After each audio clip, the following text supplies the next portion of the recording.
Hola, ¿qué tal? Muy buenas tardes a todos y a todas.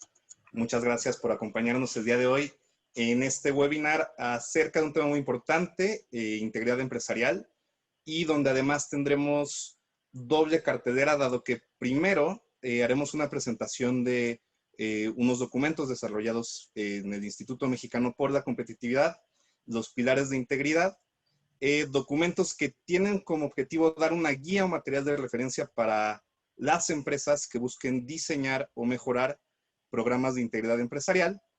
Y después contaremos con la presencia de invitados de lujo para discutir en un panel los puntos o aspectos más relevantes de los documentos.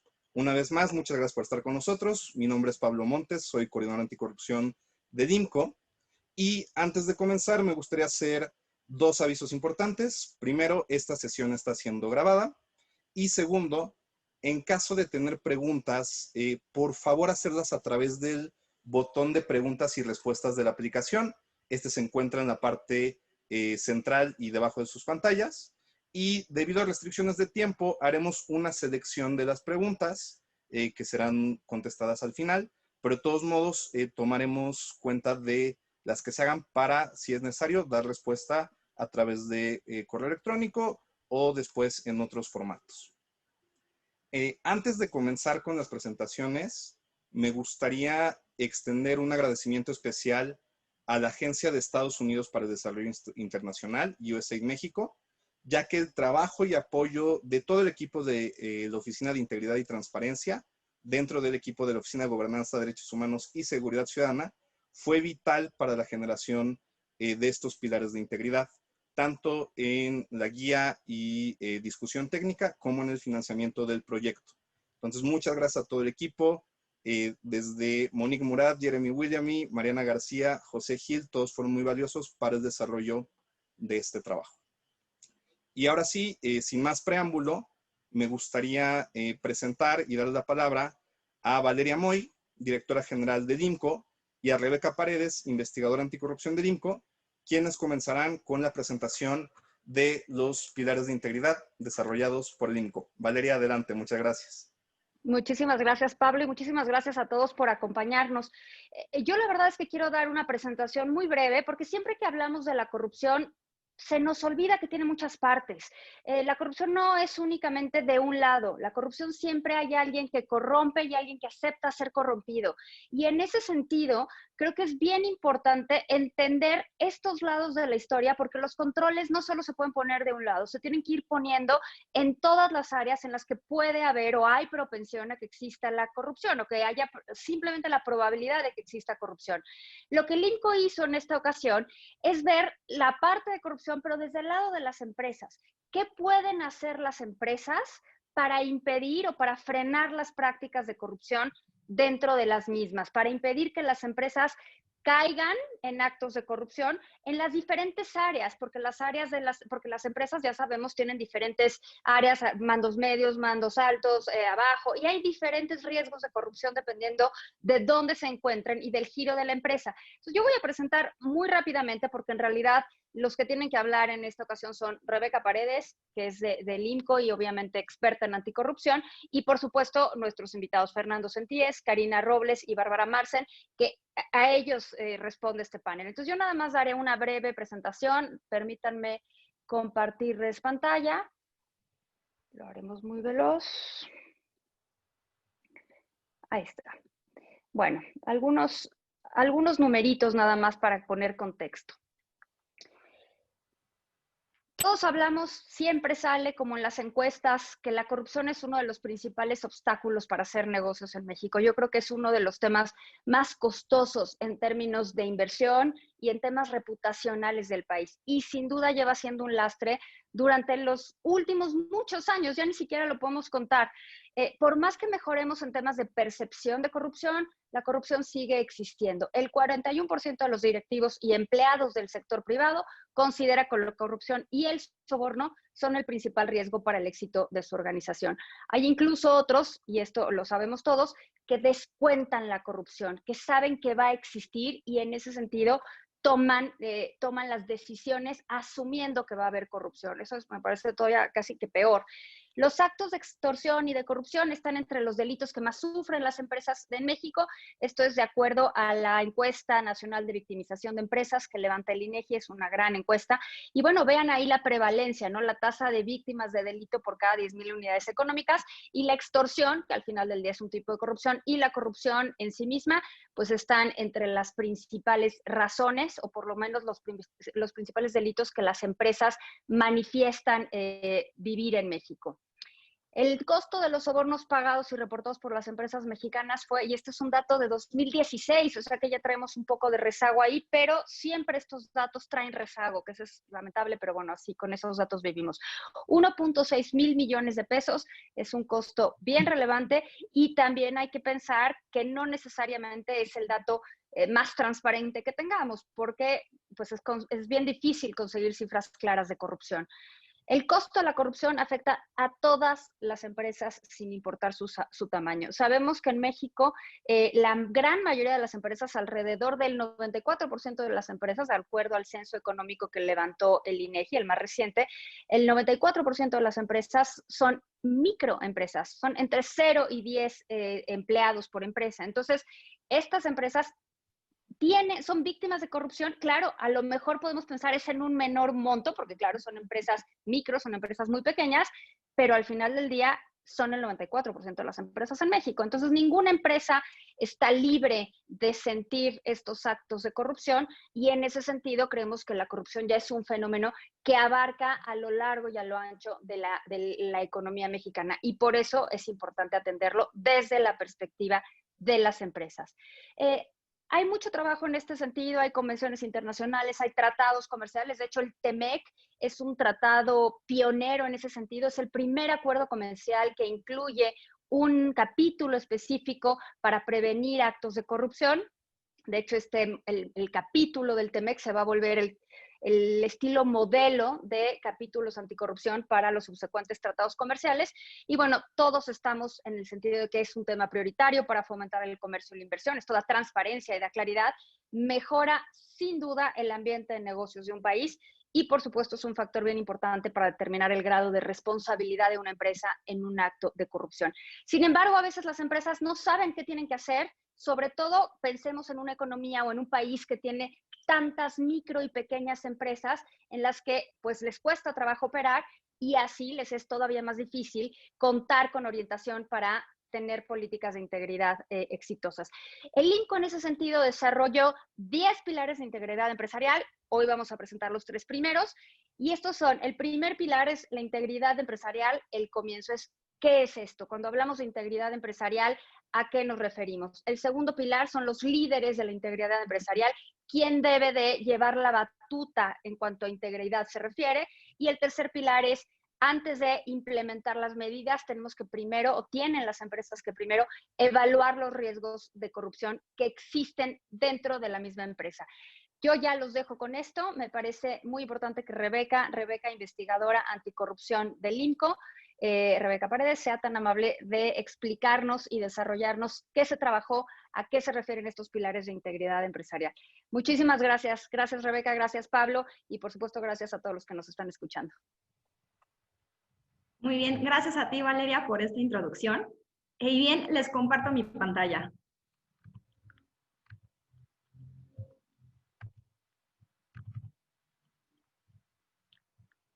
Ahí va. Listo. Bien, la integridad empresarial es una necesidad creciente dentro de las organizaciones. Es por eso y que nuestro objetivo dentro del INCO es que también las empresas sean quienes tengan materiales de calidad que ayuden a que con recursos propios, con capacidades propias, desarrollen sus políticas de integridad. Para INCO, la integridad empresarial es la suma de los elementos que forman un marco para promover la integridad dentro de las empresas. Y esto nos lleva a que se pueda delinear la conducta de los miembros de la organización. Como elementos entendemos todos aquellos instrumentos, procesos, estructuras, herramientas y controles internos que nos ayuden a cumplir este objetivo. Si bien, como lo comentaba Valeria, la integridad no es una moda, no es un capricho. La integridad es una necesidad para las organizaciones. Cada vez son más los empresarios y las personas que trabajan en el sector privado que se suman a la opinión de que trabajar con integridad tiene beneficios, tanto internos como externos a la organización. Dentro de ellos están mejorar la cultura laboral, pero también generar ganancias sostenibles. Y veámonos en la situación en la que estamos actualmente, hoy 2020, en plena pandemia, la integridad empresarial es algo que más genera certidumbre, tanto a colaboradores como a los socios comerciales. Y bien, la integridad tiene una carga de prevención muy grande y muy importante. Tiene un sentido ex ante, que quiere decir que no nos vamos a esperar a que explote un escándalo de corrupción, no nos vamos a esperar a que existan otras representaciones, una multa, una sanción, sino que vamos a actuar antes. Tampoco nos vamos a basar en que a lo mejor, como en el pasado no han habido actos de corrupción, en el futuro tampoco los va a haber. No, hay que eliminar ese sesgo optimista y dedicarnos a prevenir este tipo de problemas. Para que este marco de prevención funcione de manera correcta, lo que hay que hacer es que las empresas arropen y acojan ese rol que tienen tanto en el combate a la corrupción como en la integridad empresarial, principalmente a través de asignar recursos tanto humanos como materiales, también asignar responsabilidades concretas a personas dentro de la organización, desarrollar políticas de integridad, cumplir con regulaciones gubernamentales y finalmente fomentar la integridad en todas sus interacciones. ¿Esto qué quiere decir? Integridad hacia sus colaboradores, integridad hacia sus clientes, hacia sus consumidores, proveedores y en general en todos los espacios en donde las empresas trabajan. Una política de integridad, y esto es un punto bien importante que se queda plasmado a lo largo de los 3 pilares. Tenemos que dejar a un lado la cultura del copy-paste. Tenemos que empezar, las empresas tienen que empezar a desarrollar políticas de integridad únicas y que sean específicamente diseñadas para sus características y que estén adecuadas a su dimensión y nivel de riesgo de corrupción. En términos generales, podemos decir que a mayor riesgo y a mayor ingreso de las empresas y a mayor tamaño, mayor será la responsabilidad que las empresas deben de asumir. Pero también, incluso aunque las empresas tengan menores ingresos o menor tamaño, sigue existiendo una responsabilidad, pero esta va a tener una menor exigencia. ¿A quién vamos a dirigir la integridad empresarial? Realmente la integridad empresarial está dirigida principalmente a empresas formales o bien que están por formalizarse, pero también a las empresas que quieren crecer y ser competitivas, a las empresas que quieren ser proveedoras de otras grandes empresas, a empresas que quieren exportar sus productos y empresas que quieren iniciar actividades en otros países. Es un error frecuente que se piense que la integridad empresarial va únicamente dirigido a los proveedores del gobierno. La integridad empresarial es algo muchísimo más amplio que eso, a las que más empresas deben de sumarse. Lo mencionado hasta este momento lo pueden encontrar más a detalle en el pilar 1 de lo que fue publicado el día de hoy por el INCO. De aquí pasamos al pilar 2, que decidimos llamarlo los líderes de la integridad empresarial. ¿Esto por qué? Porque en INCO identificamos que la lucha contra la corrupción desde el sector privado es una historia de líderes y de personas comprometidas con ellas mismas y con sus organizaciones. Bien, el principal objetivo que tienen estas personas, estos líderes de la integridad, es hacer que la integridad llegue a todos los niveles de la organización. De alguna u otra forma, estamos convencidos y ya damos por hecho que el liderazgo de los rangos altos, es decir, de los directores generales, por ejemplo, es suficiente. Y esto pues está muy lejano de la realidad. La verdadera misión y el verdadero objetivo es que la integridad llegue a todos, la integridad llegue a todos, ¿no? Que todas las personas dentro de una organización sientan el mismo nivel de compromiso y que puedan representar los valores de la empresa y actuar con integridad en el día a día. Dentro de las mejores prácticas en integridad, se encuentran tener una estructura de profesionales trabajando para este objetivo. Y es por eso que tomamos como muestra las empresas de la Bolsa de Valores para realizar una búsqueda de información con el objetivo de identificar si las empresas tienen un equipo de integridad, tienen un oficial de cumplimiento y si tienen un comité de ética. Los resultados de este análisis es que solamente el 36% de este grupo tiene un equipo de integridad, siendo que este equipo es el que se encarga de los temas anticorrupción, de los temas antifraude, de la protección de datos personales y en general de otros temas que van muy encaminados a la prevención del fraude o de otro tipo de crímenes. En cuanto al oficial de cumplimiento, el oficial de cumplimiento se manifiesta y lleva el liderazgo de la política de integridad de la organización. ¿Y esto qué es importante? Porque no es lo mismo tener, por ejemplo, un agente o un gerente o un coordinador de cumplimiento. Cuando se tiene un oficial o director de cumplimiento, se tiene a alguien que está presente en las decisiones de la dirección de la empresa. Alguien que tiene el peso y que representa a la integridad en el resto de las decisiones comerciales. Y solamente se identificó un oficial de cumplimiento para el 30% de este grupo. Por último, la tercera métrica, el comité de ética. El comité de ética únicamente se identificó para el 34% de las empresas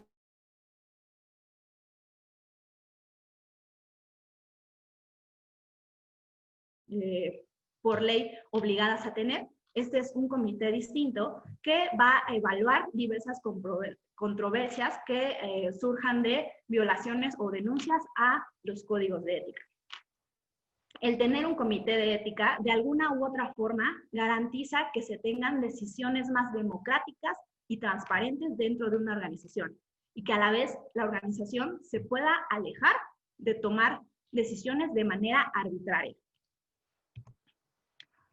Debo de hacer aquí un paréntesis para decir que, dado que las empresas no están obligadas a transparentar esta información, respecto a si cumplen con un equipo de integridad, un oficial de cumplimiento, un comité de ética, no es posible por completo asumir que los aspectos no localizados en realidad no existan, ¿no? Puede ser que estén presentes, pueden ser que existan, pero simplemente no están publicados en ningún lugar y no son visibles para el público en general o para los ciudadanos en general. Hasta aquí vamos ya entrando al tercer pilar, que es el pilar de riesgos de corrupción, y para mi gusto, el mejor de estos tres pilares. Y bien, para IMCO, el riesgo de corrupción es la brecha entre los elementos que existen en una empresa para promover la integridad y los que aún no existen y deberían de existir. Algo así como la diferencia entre el ser y el deber ser, ¿no? Entre lo que tenemos y lo que deberíamos de tener. A nivel internacional existen diferentes tipos de metodologías que ayudan a las empresas a medir estos riesgos de corrupción de una manera organizada. Y es así como la evaluación de riesgos de corrupción es la más popular de ellas. Y es un ejercicio que en teoría todas las empresas deberían de realizar antes de establecer acciones específicas en la materia. La evaluación de riesgos de corrupción tiene que ser única y también tiene que ser adecuada a cada empresa. Pero en el IMCO propusimos que es un modelo general de las fases que deben de tener una evaluación de riesgos de corrupción. Son 5 fases que van de lo general a lo particular, ¿no? Vamos a iniciar con un análisis de contexto y un análisis de industria que nos va a ayudar a comprender cómo es el exterior de nuestra organización. Vamos a poder ver tanto las noticias, tanto los reportes de las grandes consultoras, la información del INEGI, todo aquello que nos ayuda a determinar si el ambiente social, político y económico de alguna u otra forma hacen que la empresa tenga un mayor riesgo de corrupción. Pero también nos va a ayudar a determinar si por el hecho de ser una empresa del sector servicios o una empresa constructora, etcétera, es que la empresa tiene un mayor riesgo de corrupción.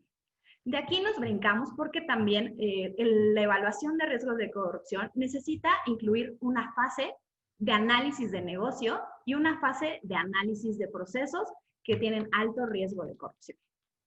Y bien, para abundar un poco más, hay que hablar del análisis de la regulación. Este punto que está a la mitad, justo a la mitad de nuestra pirámide.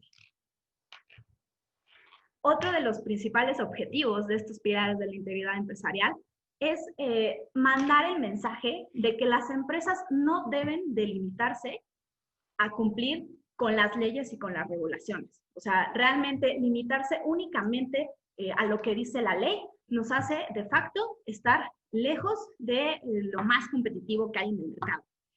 Las empresas, aparte, deben tratar de autorregularse. No necesitamos tener una serie de leyes para que las empresas actúen con integridad, sino que deben de estar siempre un paso adelante, conduciéndose con altos estándares de integridad. Para ayudar con esta misión, el IMCO analizó las regulaciones anticorrupción de 20 países en los que México tiene un mayor volumen de inversión. Y el IMCO identificó 23 puntos de una política de integridad que son las que recurrentemente son más solicitadas por las legislaciones de diferentes países. Y aquí es momento de ponerlo en contraste. La ley mexicana únicamente marca 7 puntos. 7 puntos de los 23 encontrados. De esta manera, podemos decir que solo la ley mexicana cubre menos de una tercera parte de la gran cantidad de herramientas que pudieras elegir para mitigar los riesgos de corrupción. Y es así como el artículo 25 de la Ley General de Responsabilidades Administrativas en México señala que las empresas deben de tener controles internos, sistemas de denuncia, entrenamiento anticorrupción, códigos de ética, manual de organización, mecanismos de transparencia y políticas de recursos humanos. Pero en la siguiente tabla les muestro que hay otros 15 elementos que también ayudan a mitigar los riesgos de corrupción. Y si de alguna u otra forma las empresas se limitan solo a cumplir con la ley mexicana, van a dejar de lado toda una gran cantidad de herramientas muy útiles. Solamente voy a mencionar las primeras 5, que son las más populares. Y veamos, por ejemplo, está el demostrar el compromiso de la alta dirección. Está el realizar una evaluación de riesgos de corrupción, que es la principal recomendación de este documento. El realizar debida diligencia de los socios comerciales para saber con quién las empresas están haciendo negocios. El generar posiciones concretas dentro de la organización y asignar medidas disciplinarias a todas aquellas personas que violen el código de ética o que rompan con la política de integridad, ¿no? Como vemos, son acciones también muy sustanciosas. Y bien, si las empresas se limitan a lo que existe en la legislación, tendrán políticas de integridad poco competitivas en el mercado, pero peor aún, estarán expuestas a no poder cumplir por completo, a no cubrir todos los riesgos de corrupción que tienen y estar invirtiendo recursos a algo que no necesariamente es adecuado a su operación y a su organización. Dentro del documento también pueden encontrar estas matrices de riesgos de corrupción para que puedan esquematizar y gestionar los riesgos de corrupción. Para cerrar, los riesgos no son permanentes, van a estar cambiando con el paso del tiempo y en la medida en que la empresa se vaya transformando. El riesgo de corrupción nunca va a ser cero para una organización. Por eso se requiere de una mejora continua y se requiere también de que las personas estén al pendiente de cómo se puede ir modificando y cambiando y adaptándose a pues las diferentes adversidades que se van presentando en la sociedad. Los riesgos de corrupción del año pasado para nada son los mismos que estamos viviendo en esta nueva normalidad.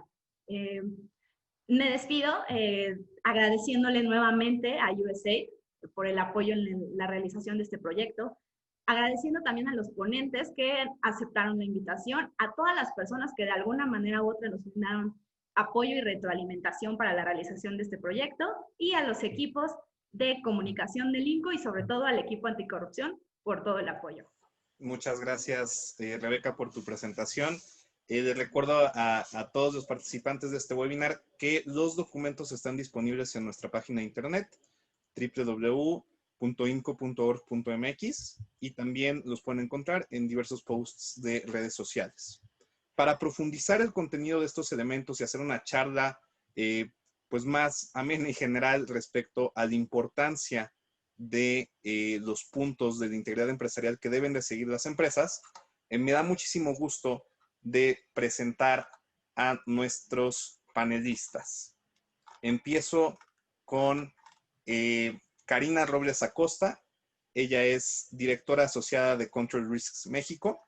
Es contadora pública por el Instituto Politécnico Nacional y examinadora certificada por la Association of Certified Fraud Examiners. Cuenta con más de 20 años de experiencia en la prestación de servicios de asesoría, donde se ha dedicado a la prevención, detección y respuesta a los actos de fraude, corrupción, lavado de dinero y en general actos no éticos. Actualmente es directora asociada en el área de Compliance, Forensic and Intelligence de Control Risks. Muchas gracias, Karina, por acompañarnos. Bienvenida. Sigo con Fernando Senties. Él es CEO de Amitay y presidente fundador de la Asociación Mexicana de Profesionales de Ética y Cumplimiento, AMPEC. Fernando es abogado por la Universidad Iberoamericana y obtuvo el grado de maestro en Administración de Empresas por la Universidad de Phoenix. También está certificado como profesional de ética y cumplimiento por la Ethics and Compliance Initiative y también certificado en procesos de investigación e impartición de justicia por el Justice Institute of British Columbia en Canadá. Actualmente es el CEO de Amitay y el presidente fundador de AMPEC. También es profesor del Diplomado en Ética y Cumplimiento del TEC de Monterrey y vocero del Consejo de la Comunicación para la campaña Soy Incorruptible. Bienvenido, Fernando. Muchas gracias por acompañarnos. Y por último, estoy encantado de presentar a Bárbara Marce Navascal. Ella es Chief Compliance Officer de Baker McKenzie, abogada corporativa y de cumplimiento con más de 20 años de experiencia en compañías que usualmente son altamente reguladas, y esto le ha permitido tener una visión integral en temas legales y de compliance. Su experiencia profesional y extracurricular está relacionada principalmente con el enfoque del ser humano y una perspectiva multifacética, lo que le ha permitido desarrollarse en áreas como entretenimiento, comunicación, entrenamiento y acompañamiento de equipos. Y además, me da muchísimo gusto decir que Bárbara está estrenando el premio de oficial de cumplimiento del año, que justo le fue otorgado esta mañana en la conferencia anual de AMPEC. Entonces, bienvenida, Bárbara, y muchísimas felicidades. Para empezar con el panel, voy a hacer una serie de preguntas detonadoras, uno a uno a los ponentes. Siéntanse libre también de cruzar comentarios. Empezando, digamos, por lo más básico, y me gustaría empezar contigo, Karina. Vamos por lo más básico, que muchas veces cuando hablamos de lo amplio que son los temas de integridad y de corrupción, luego nos confundimos entre temas. Simplemente te quiero preguntar, Karina, ¿qué significa hacer negocios con integridad? Y si consideras que hacer negocios con integridad ayuda a las empresas a ser más competitivas.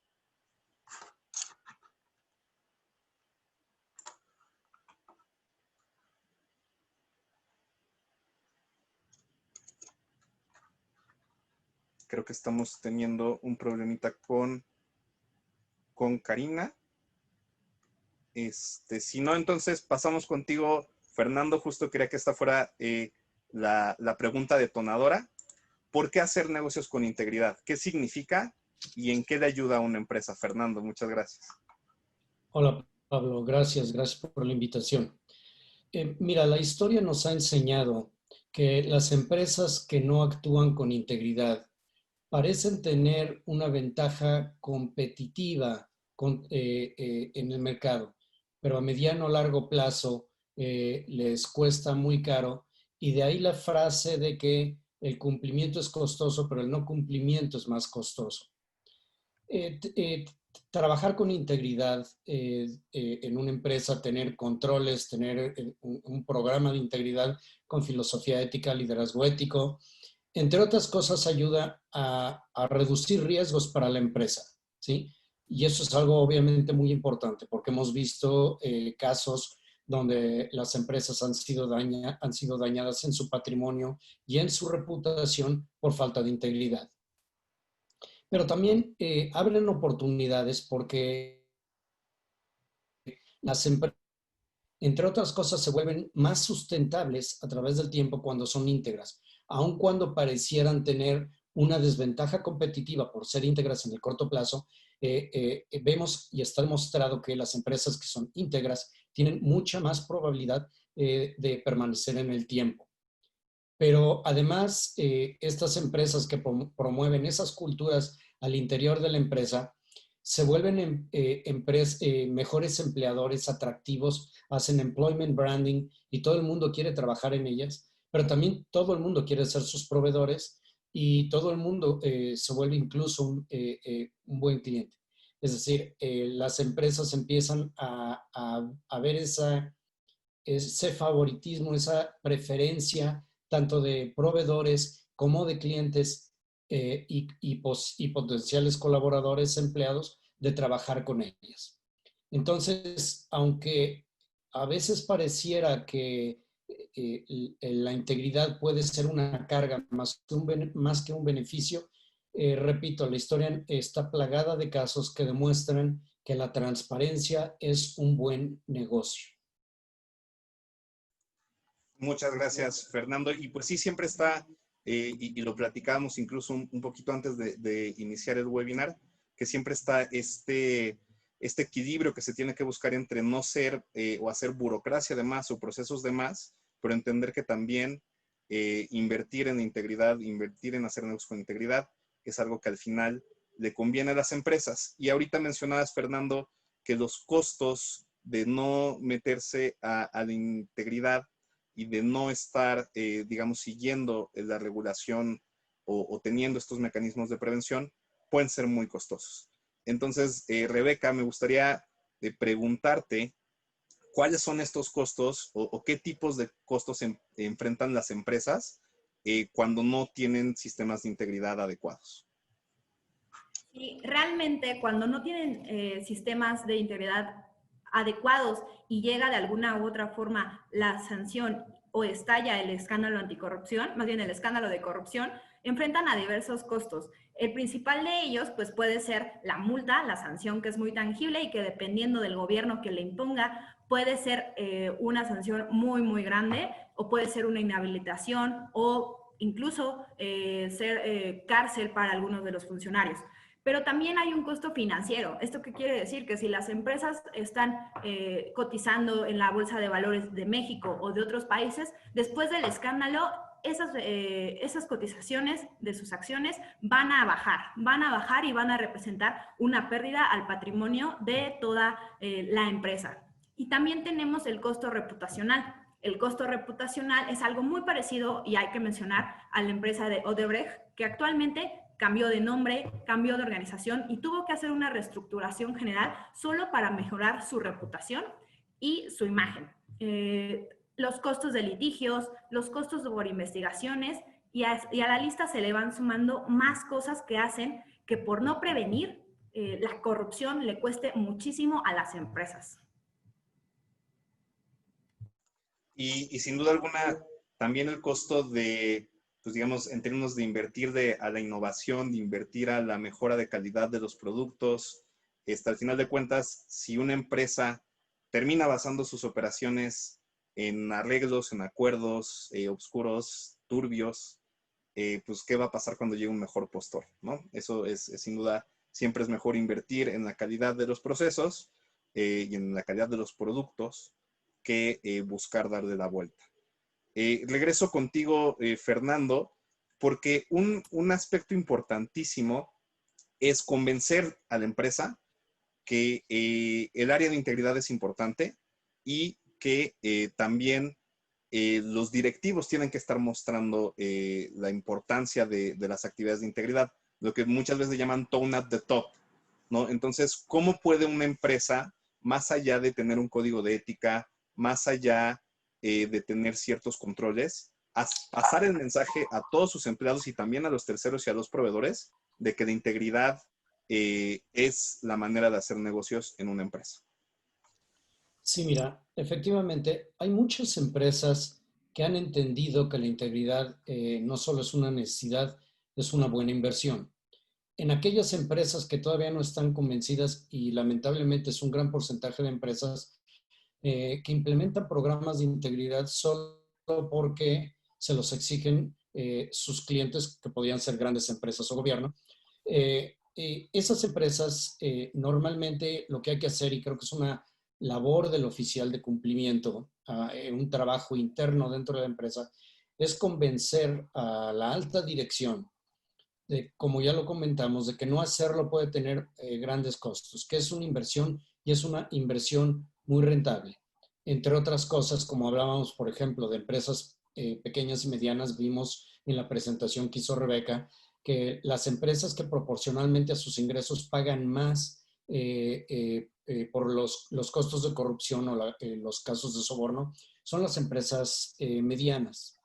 Pero aquí lo importante es que esas empresas, cuando tienen programas de integridad, además se abren nuevas oportunidades, porque como lo mencionaron, les permite abrir puertas, por ejemplo, para exportar sus productos a otros mercados, no solo en los mercados locales, dependiendo de dónde estén, y también pueden ser proveedoras de esos grandes compradores, de las grandes transnacionales, que les piden tener sus programas de integridad.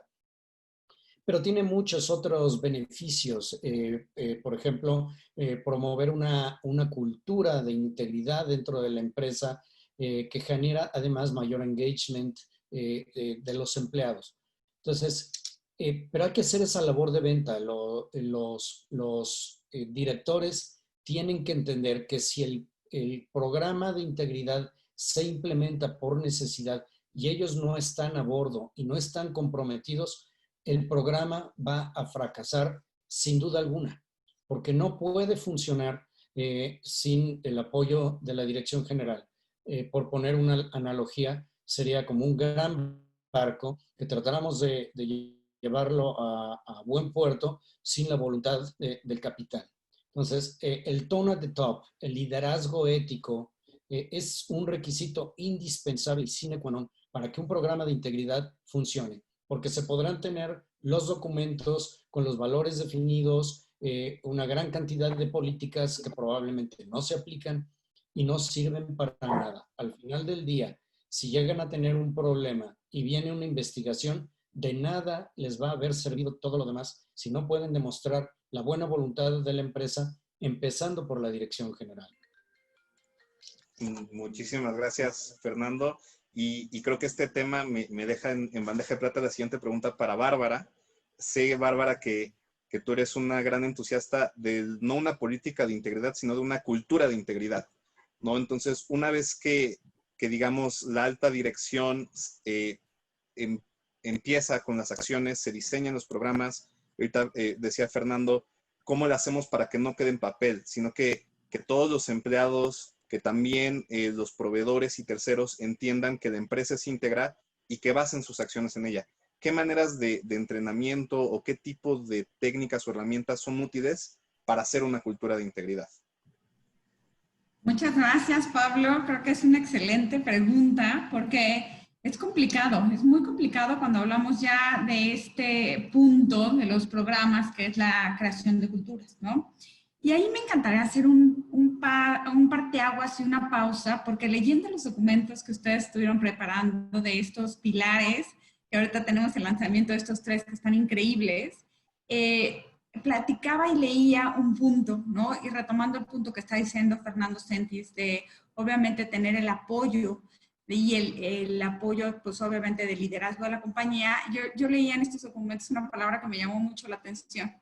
Y ustedes tocaban el tema del liderazgo consciente, ¿no? Entonces, no solamente es tener el apoyo, ¿no?, de ellos, como bien lo dice Fernando, sino que sea un apoyo consciente.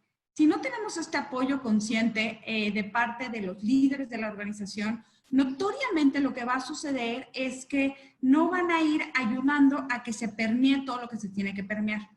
Y cuando me refiero a que se permee, y entro directamente a tu pregunta, Pablo, es que se premia la conducta, ¿no? Entonces, muchas veces hablamos de esa palabra y muchos de ustedes les ha pasado que se ocupa esta palabra como muy genérica, ¿no? Y hablamos de construyamos una cultura, ¿no? ¿no? O culturas, ¿no? Y es una red, ¿no? O sea, construir culturas tiene muchísimas fases, muchísimos eslabones, y no solamente es como solamente el resultado del impacto final de la creación de un programa de integridad de ética, sino es una serie de acciones que van desde las más pequeñas a las más grandes. Y cuando logras tener todas cada una de estas acciones por medio de una metodología de implementación, que van desde todas las que ya ha comentado también Rebeca en su exposición, que fue excelente, las políticas, los controles, entonces cada vez se va implementando cada una de ellas de la forma correcta, consciente, el apoyo, obviamente el liderazgo de la compañía, va dejando una semilla, ¿no? Y esa pequeña semilla va caminando en el área que le corresponde. Obviamente, si tú tienes una política, pues te va a ayudar a tener la legalidad correcta.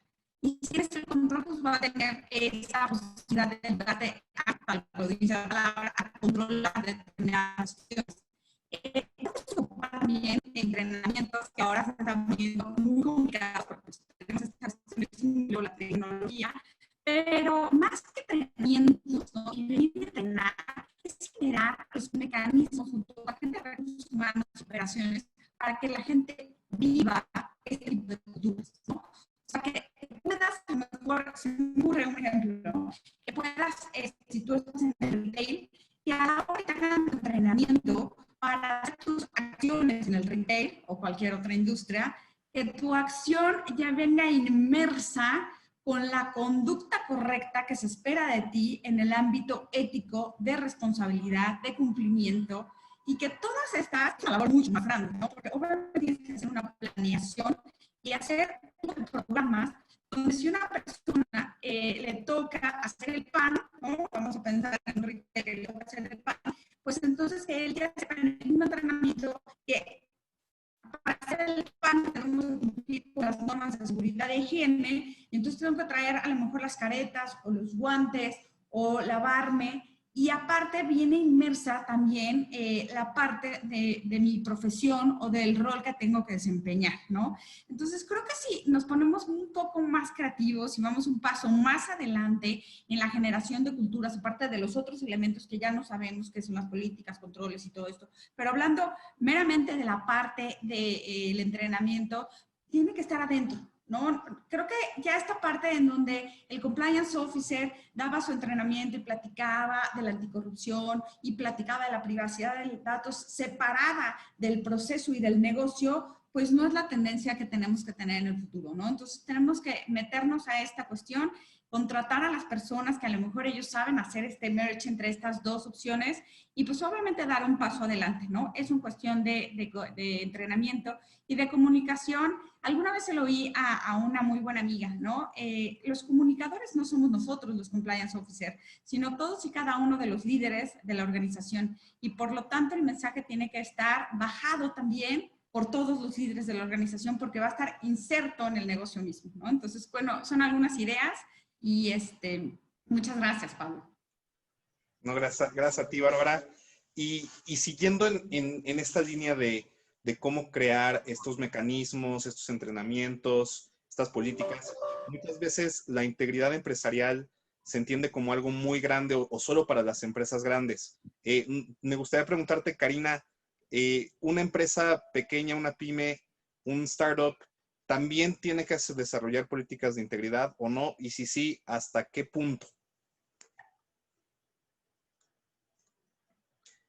Estás con tu micrófono mutado. Sí, ya me escuchan, ¿verdad? Sí.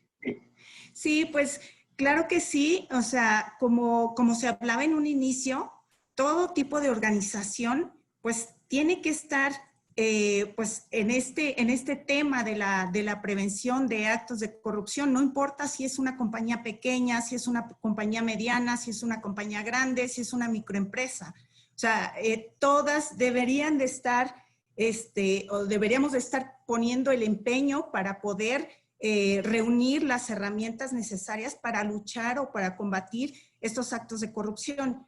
En este sentido, pues no es, como lo mencionaban ya también en un inicio, no es que tengan que involucrar todos los elementos a gran escala que están pues de alguna manera disponibles en teoría, en literatura, para cubrir estas necesidades de combate a la corrupción, sino que pueden acoplarse los diferentes elementos a una empresa de mediana, de pequeña, pequeño volumen. Y, por ejemplo, pues, o sea, si hablamos de un mecanismo de denuncia, pues a lo mejor si hablamos de un mecanismo de denuncia para una compañía grande, que es uno de los elementos que se deben de considerar en este combate a la corrupción, pues para una compañía mediana o una compañía pequeña, pues debe de ser un mecanismo que no necesariamente va a necesitar de tener pues gran infraestructura o tercerizado, sino se debe de analizar muy, pues muy meticulosamente qué es lo que necesita. A lo mejor lo que necesita es una persona que se encargue de recibir, de recepcionar esas denuncias, pero que esa persona cubra todas las necesidades de confidencialidad, de ética, que sea una persona íntegra la que esté recibiendo esas denuncias de una pequeña empresa y que pueda darle seguimiento. Entonces, no necesariamente se necesita ser una empresa grande o una empresa mediana para poder adoptar estas medidas anticorrupción. Perfecto. Creo que fue muy claro. Hay que intentar adecuar, ¿no? Ver la mejor práctica y adecuar. Y en ese sentido de la adecuación, me gustaría regresar contigo, Bárbara, y preguntarte, ¿los materiales de referencia o las guías usualmente están basadas en, digamos, un código de ética modelo o en algo que muchas veces se podría confundir como un copia y pega y aplícalo a tu organización?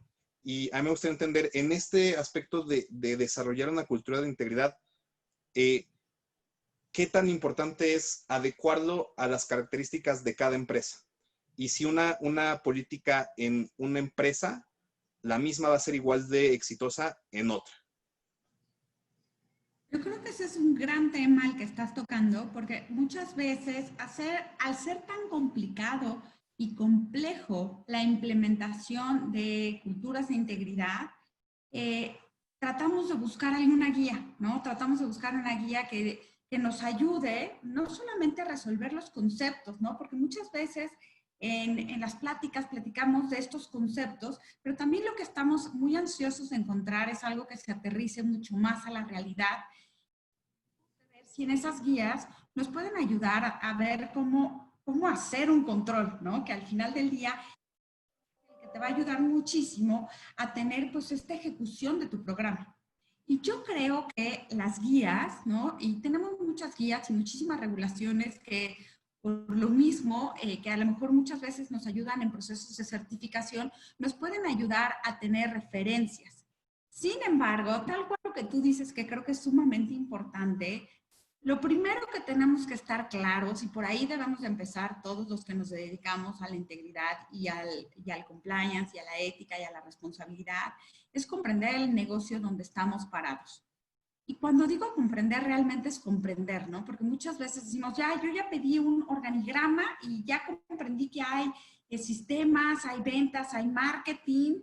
Y el punto es hacerle un zoom in y ir un poco más adentro y comprender la razón de negocio, o sea, cómo surgió el negocio, cuál es la toma de decisiones, cuáles son los objetivos a corto, mediano y plazo, qué sí estoy dispuesto a hacer ahorita, que no estoy dispuesto a hacer más adelante, y un poco lo que también decía Rebeca en su tabla de riesgo. ¿Qué tanto riesgo estoy asumiendo ahorita, ¿no? Sin entrar al incumplimiento, pero un riesgo un poco más agresivo que el que quiero hacer más adelante? Entonces, son preguntas muy interesantes en materia de negocios que nos van a ayudar a tener este scope. Y teniendo el scope o propósito de dónde está nuestro propio negocio moviéndose y hasta dónde, su situación financiera y su visión, pues obviamente nosotros como comunidad encargada de crear culturas de integridad, pues lo que tenemos que hacer es generar una metodología, ¿no? Entonces, yo soy una apasionada del tema de la generación de metodologías para la implementación y gestión de programas, ¿no? Pero para hacer estas metodologías, no solamente basta estas referencias internacionales, locales o referencias de normas que nos ayudan a certificarnos, que nos ayudan muchísimo por medio de cuestionarios, ¿no? Sino lo que tenemos que ocupar es este proceso creativo, analítico, intuitivo, en donde podamos generar una combinación entre la regulación aplicable, el negocio y la implementación creativa de controles, programas y gestiones que nos lleven al resultado y al impacto deseado de la organización, porque no nos podemos separar nosotros como comunidad de compliance del resultado de la organización, ¿no? Entonces, siempre tenemos que estar muy, muy claros hacia dónde quiere ir la organización para que nosotros podamos traslapar nuestro propio objetivo con nuestra creatividad, haciendo este triángulo virtuoso de regulación, negocio, más implementación para llegar al impacto y resultado deseado de la organización, ¿no? Entonces, creo que es muy importante, son referencias espectaculares, pero ahí entra la mano fuerte de todos y cada uno como comunidad de integridad para entrar creativamente a desarrollar los programas. Muchas gracias, Bárbara. Y en ese aspecto, me gustaría preguntarte, Fernando, y también de recuerdo a todos los participantes que pueden hacer preguntas y respuestas mediante el botón de abajo en su pantalla. Ya nos llegaron varias, ahorita las retomaremos. Me gustaría preguntarte primero, Fernando, en este aspecto de adecuación y luego en este aspecto de trabajo que se tiene que hacer para adecuar una política de integridad, ¿en dónde una empresa tiene que poner la línea de lo hago internamente o contrato a una consultoría? ¿Cómo llegar a este paso?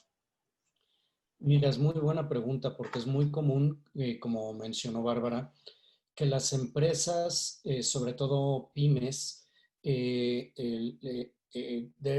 un momento dado, durante su existencia, quieren implementar un programa de integridad y se van a ver cómo las grandes empresas tienen sus códigos de ética, por decir algo, y como tú dijiste, copian y pegan.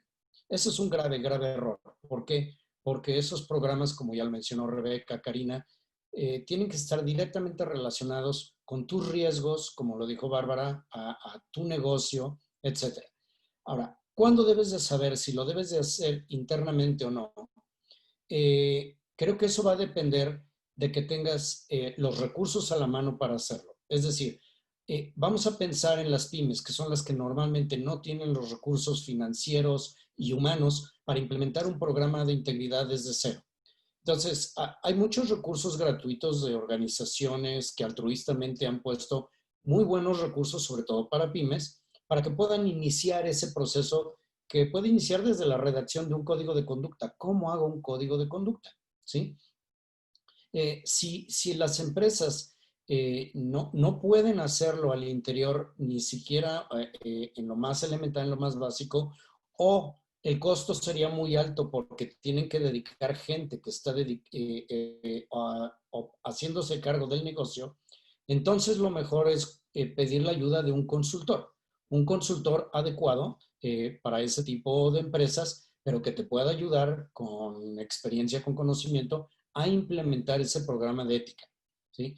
Entonces, así como el programa tiene que ser y responder a tu necesidad y a tus riesgos, pues también la decisión de hacerlo internamente o externamente debe depender de que tú tengas esos recursos financieros y humanos y el conocimiento para determinar cuál es la mejor opción.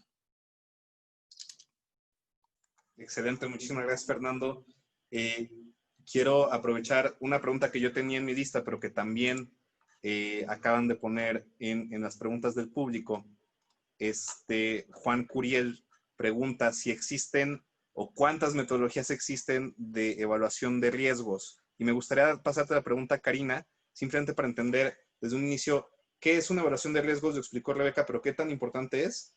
Y si hay una metodología única, si hay varias, o cómo una empresa puede acercarse a hacer una metodología de detección de riesgos adecuada. Sí, muchas gracias. Pues, bueno, como ya se ha comentado, pues la evaluación de riesgos es como que el parteaguas de, pues de el inicio para la implementación de un buen programa de cumplimiento en relación a prevención, en este caso que estamos hablando de temas anticorrupción. Y bueno, pues la respuesta en corto es existen muchísimas metodologías para este tipo de, para abordar lo que es la evaluación de riesgos. Sin embargo, y volvemos al mismo punto, ¿no?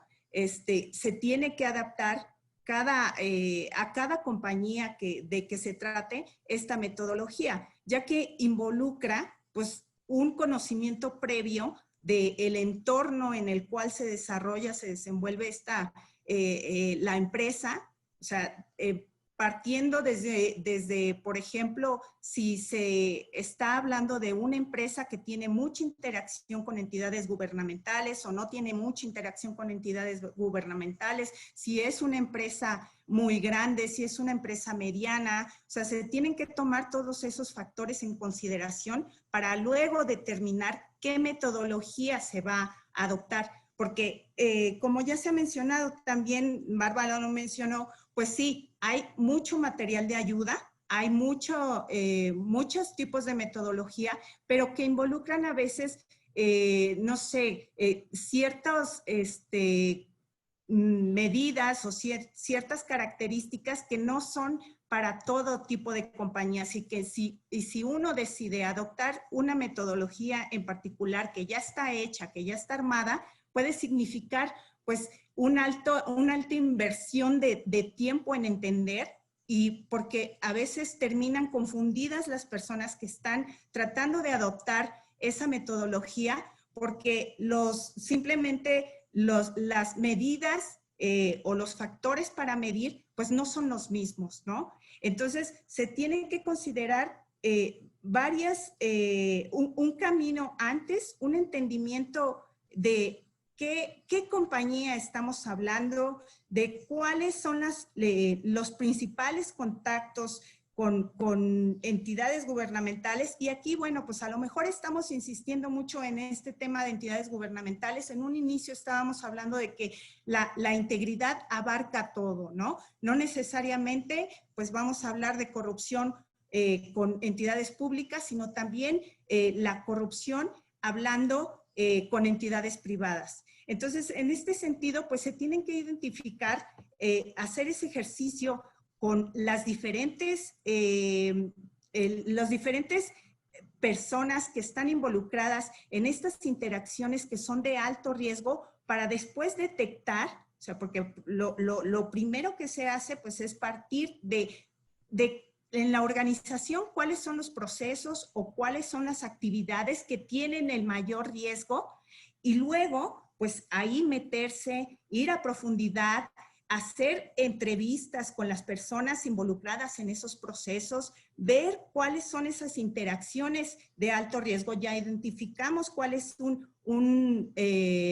el área de mayor riesgo dentro de la organización, o las áreas o los procesos de más alto riesgo dentro de la organización. Ahora vamos a tener que profundizar en esos procesos y en esas áreas, para entonces entender a qué se enfrentan estas personas que están en el día a día, pues enfrentando estos actos de corrupción, ¿no? Entonces, sí, como metodologías, pues puede haber muchas, hay varias, pero todas tienen que ser analizadas, tienen que ser profundizadas desde el punto de vista de la compañía. Y ahí también interviene pues la posición que cada compañía guarda en relación a los actos de corrupción, ¿no? Que debería de ser pues muy similar entre todas las compañías, pero que sin embargo en algunas ocasiones, si se trata de una compañía que por ejemplo está sujeta a ciertas regulaciones internacionales, ¿no? O a legislaciones como lo es el FCPA, pues tiene que ser un poco más rígida, ¿no? En ciertos aspectos, y cuidar en demasía algunas peculiaridades que a lo mejor otra compañía que es pequeña, que es local, que no tiene representación en el extranjero, que no tiene esos riesgos a lo mejor de algún tipo de sanción por parte de autoridades de otros países, pues es diferente hablando de una compañía con ciertas características a otras. Muchísimas gracias, Karina. Aprovecho para ir pasando a las preguntas del público y el público quiere conocer los secretos de la Compliance Officer del año, al parecer, porque preguntan directamente, estimada Bárbara, ¿cuál es tu estrategia o una estrategia para conocer el negocio, sobre todo en empresas diversificadas y grandes?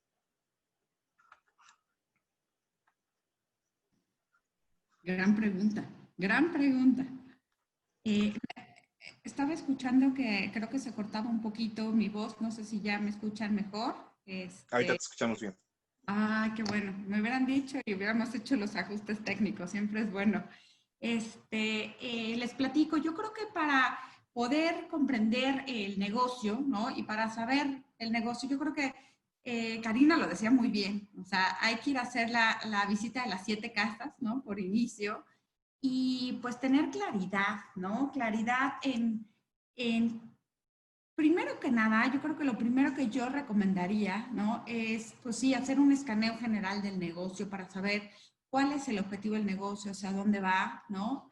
Otro punto que yo recomendaría es hacer el estudio de sus resultados financieros. Hay muchas páginas, ¿no? Libres en donde puedes entrar y puedes ir viendo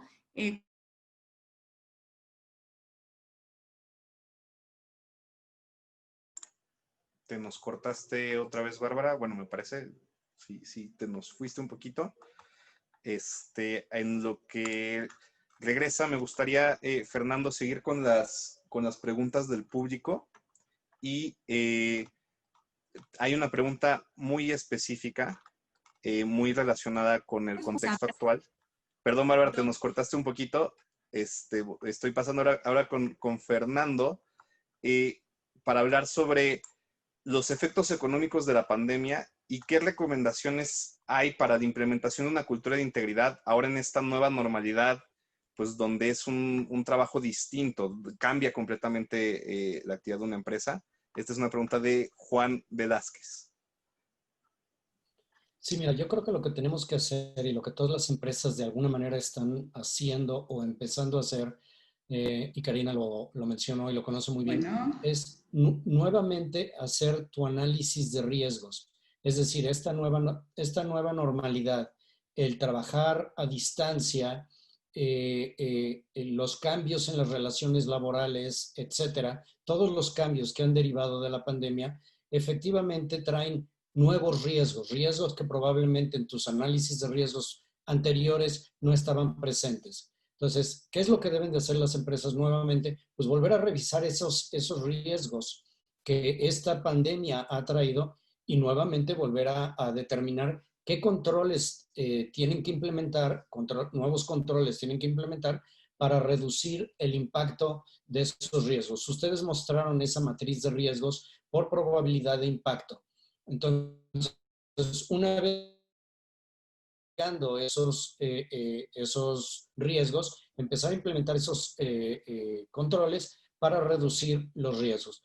En términos muy generales, esa es la recomendación. Identificar los riesgos y en función de ellos, implementar controles que reduzcan el riesgo, obviamente. Muchísimas gracias, Fernando.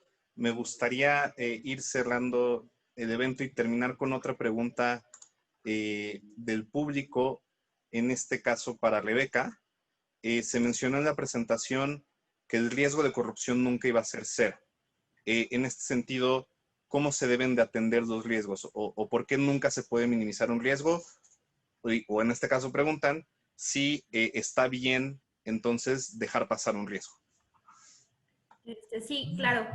Pues antes que nada, los riesgos se mitigan, ¿no? Esto quiere decir que se manejan, de alguna manera se moldean para que sean más aceptables y que cuando llegue a pasar un acto de corrupción derivado de un riesgo ya identificado, pues de alguna manera u otra se detecte rápido, no genere un gran impacto, y se disminuya su probabilidad. Esas son como las 3 principales consideraciones. ¿Por qué nunca pueden ser 0? Porque de alguna u otra forma, pues creo que trabajamos con humanos y, o incluso con la tecnología. Y hay momentos en los que por más que queramos controlar todo, por más que podamos blindar y queramos controlar todo dentro de nuestra organización, existen márgenes de error, ya sea por tecnología o por el factor humano. De esta forma también, en los riesgos de corrupción es muy importante que vayan ajustándose, vayan evaluándose y reevaluándose. También es necesario que se haga una evaluación de la política de integridad que ayude a detectar si de alguna u otra manera se tienen que hacer más cambios. Excelente, muchísimas gracias, Rebeca. Tenemos más preguntas, por cuestión de tiempo vamos a tener que cerrar. Le pido a todo el público que a través de nuestras redes sociales, @IMCOMX en Twitter, nos haga llegar sus preguntas y con mucho gusto haremos todo lo posible para contestarlas. Y me gustaría simplemente pedirle a cada uno de los ponentes, y empezaré contigo, Bárbara, si nos lo permite la tecnología, dar unas palabras de cierre, o si quieres continuar con la explicación de esta estrategia de conocer el negocio, pero simplemente un cierre para invitar a las empresas a conocer el material y también a mejorar sus políticas de integridad. Ojalá la tecnología nos ayude. Si no me oigo, me dicen, por favor. Primer punto, yo creo que importantísimo, repasar estos 3 documentos de lanzamiento y todos los demás que van a venir, ¿no? Con muchísima información súper puntual, que nos traen no solamente los qué, sino también los cómo, ¿no? Que muchas veces necesitamos encontrarlos. Y nada más en la parte que me quedé de cómo analizar un modelo de negocio, el primer punto es siéntate con el CEO. No hay mejor persona para entender hasta dónde quiere ir que el propio CEO. Ve, como decía Karina, y analiza todos y cada uno de los directivos y comprende no solamente sus necesidades de acuerdo a lo que el CEO quiere, sino también sus problemáticas y sus áreas de oportunidad, ¿no? Para implementar. Hay mucha documentación abierta para entender las compañías, desde informes anuales, informes de responsabilidad, estados financieros, y toda esa información, Canvas también, donde puedes ver las distintas partes de enfoque del negocio, y todas estas herramientas nos pueden ayudar para saber y conocer el negocio, y sobre eso nosotros poder tener la creatividad para construir las metodologías y las gestiones correctas de los programas de integridad. Muchísimas gracias. Para mí fue un gran honor, un gran placer estar el día de hoy acompañándolos en este súper lanzamiento de estos documentos que tuve oportunidad de hojear, de leer, y de todas estas cosas tan interesantes con estas gráficas, muy gráficos documentos que nos ayudan a tener una visión mucho más práctica y didáctica, ¿no? Para llegar a la implementación y al éxito, obviamente, de nuestros programas. Gracias y muchas felicidades por este evento. Gracias. Muchas gracias, Bárbara, y felicidades a ti. Enhorabuena por el premio, más que merecido. Me gustaría ahora un cierre contigo, Fernando, entendiendo tu visión como presidente de la AMPEC. ¿Cómo ves el ambiente de negocios en México en cuanto a integridad y qué pasos hacen falta? Mira, es mi percepción, basada en los datos y en los estudios que hemos hecho en la AMPEC, que estamos viviendo una época donde el compliance llegó para quedarse. Creo que, sobre todo en el mundo corporativo, vamos a ver en los siguientes 2 años, entre los siguientes 2 y 5 años, un crecimiento exponencial de programas de integridad, sobre todo en empresas pequeñas y medianas, por las razones que ya hablamos, por la necesidad de proveer, por querer exportar, porque diversos marcos jurídicos se los empiezan a exigir. Ahorita, de acuerdo a los datos que tenemos en LinkedIn, hay aproximadamente 1,700 personas que tienen la palabra de ética, cumplimiento en su título, en el título del puesto. Y nosotros creemos que en los siguientes 2 o 5 años vamos a llegar hasta 12,000 oficiales de cumplimiento. Ese es el requerimiento de acuerdo al mercado que va a haber. Entonces, respondiendo a tu pregunta, hay una gran necesidad, es algo que va a empezar a crecer exponencialmente porque no va a desaparecer en un futuro cercano. Y es bueno, esas son buenas noticias para todos, para las empresas, para la sociedad y para quienes quieran emplearse en esas funciones. Muchísimas gracias, Fernando. Al Y por contrario. último, y con mucho gusto, Karina, a manera de cierre, ¿qué tan importante es la actualización? ¿Cada cuánto tiene una empresa que regresar a ver sus procesos, regresar a pedir ayuda, consultarlo, o es esto, digamos, algo que con una vez basta? Sí, muchas gracias. Pues sí, definitivamente no con una sola vez basta. Esto es algo dinámico. Se tienen que seguir evaluando tanto los riesgos, actualizando políticas, lo que era o sea, el caso más palpable, pues es esta pandemia, ¿no? Lo que era en enero ya no es ahora, ¿no? Entonces, cada cuándo, a ver, si hablamos de una manera general, se recomienda una vez cada año o cada 2 años, dependiendo de la compañía que se trate, pero volvemos al punto nuevamente, ¿no? Dependiendo de cada compañía, de las características de cada entidad de que se trate, pues es el seguimiento que se le debe de dar. Pero definitivamente, pues la revisión de políticas y procedimientos, la revisión de la efectividad de los mecanismos que se cuentan para prevenir, para detectar, para contrarrestar los actos de corrupción, pues se tiene que hacer eventualmente, ¿no? Se tiene que hacer pues una vez al año, como lo mencionaba, o bien haciendo un análisis. Yo creo que lo que conviene muy bien es hacer un análisis general de todos los elementos de un marco para administrar estos riesgos de corrupción anualmente, y dependiendo del resultado del mismo, pues se puede ir determinando qué elementos de este marco deben de ser considerados en un plan anual o en un plan a corto, mediano y largo plazo, ¿no? Excelente, muchísimas gracias, Karina. Muchísimas gracias a todos los asistentes, a los panelistas, Fernando, Bárbara, Karina, mil gracias. Rebeca, muchas felicitaciones por las investigaciones. Igual a Paulina, que fue parte del equipo. Muchas gracias a todos. Y les recordamos simplemente que todo el material de consulta de referencia que se generó desde el IMCO lo pueden consultar a través de nuestra página de internet www.imco.org.mx o nuestras redes sociales @IMCOMX. Muchísimas gracias a todos y a todas y les mando un gran saludo. Hasta luego.